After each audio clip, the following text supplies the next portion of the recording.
Changes might be on the way for Sunset Cliffs. This, as the San Diego City Council is set to vote Tuesday on a plan proposing to save Sunset Cliffs and the coastline from sea level rise and ongoing erosion.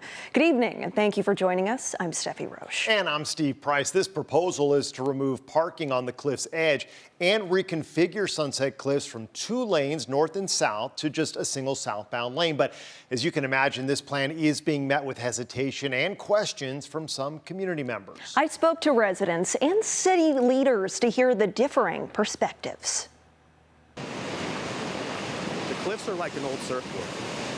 They have some dings and some wounds on them that we need to repair. But you don't just throw it away and just put in cement walls the whole way. That's Richard Aguirre, a resident of the neighborhood who founded Save Sunset Cliffs 25 years ago. He's one of the many neighbors adamantly opposed to the city's proposal. You need to really address it like if you were a local.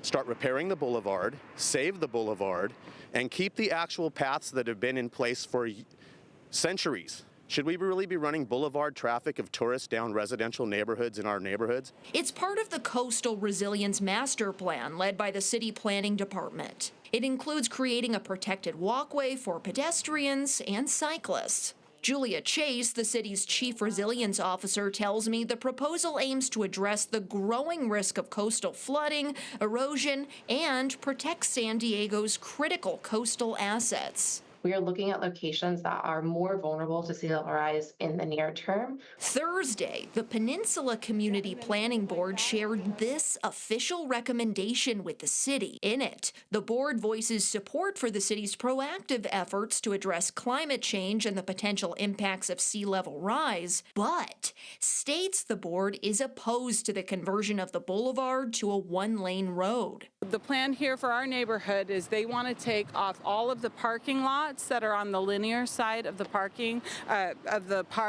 and revert that back and put the parking on the street. Chase tells me the city has heard concerns from residents regarding the reconfiguration of the boulevard.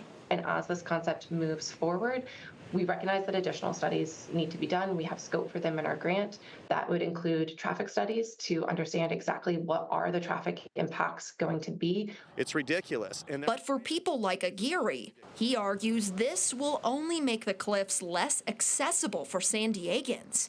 And he continues to advocate for other ways to preserve the cliffs and keep the boulevard the way it is. If we could collect the water that's coming from the downhill on rains, we'd be able to stop the erosion on the cliffs.